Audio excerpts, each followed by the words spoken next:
Marami ang nagtatanong sa akin kung ano daw ang magandang build kay Vexana.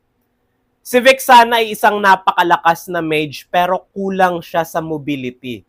Wala siyang pang-out, wala siyang pang-takas maliban sa flicker, okay?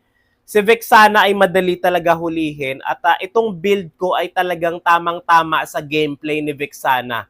At kakaiba ang build ko sa build nyo. At sa mga pro players, yung mga pro builds, ang build dun kay Vexana ay hindi mo makikita tong build ko, okay? Pero ipapaliwanag ko sa inyo kung paano naging maganda itong build ko. Pwede nyo tong subukan at ang first item ko talaga ay Rapid Boots kasi mabagal talaga maglakad si Vexana.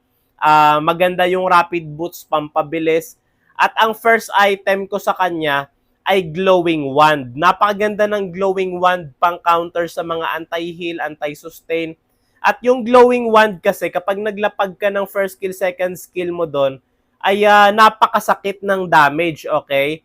Tapos kapag nag-Ethereal Guard ultimate pa, binagsak ni Vexana yung kanyang ultimate doon, kapag pumapalo yung Ethereal Guard, napakaganda ng Glowing Wand. Kaya pinapriority ko talaga ang Glowing Wand kay Vexana.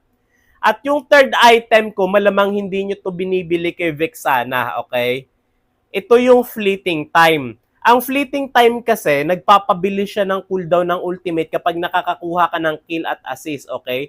Paglapag mo ng ultimate ni Vexana doon sa battlefield, kahit mag-out ka na o kaya kahit layo-layo ka konti, pa-cooldown ka ng skills mo, at napakaganda nito, kapag may Fleeting Time kasi, parang maaabuso mo yung ultimate ni Vexana. Laging available yung Ethereal Guard ultimate niya. Bagsak ka lang ng bagsak ng ultimate dun sa Clash kasi laging available dahil sa tulong ng Fleeting Time. Okay?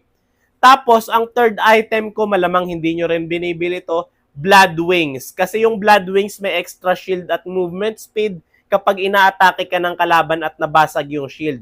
Ang movement speed na yan kasi ay malaking tulong kay Vexana. So kapag bumilis ka, syempre hindi ka matatarget kaagad ng kalaban, okay? Tapos ang fourth item ko naman para ang panglimang item pala ay napakaganda, malamang normal na sa inyo to, Lightning Truncheon para mabilis makapag-clear ng minion waves at masakit rin kasi ang Lightning Truncheon kay Vexana.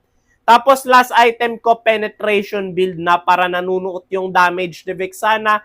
Ito ay ang Divine Glaive. Ang Divine Glaive ay napakasakit kay Vexana kasi kahit may Athena Shield Radiant Armor pa yung kalaban, bumabaon pa rin ang damage kay Vexana. So ito yung build ko kay Vexana at ito naman yung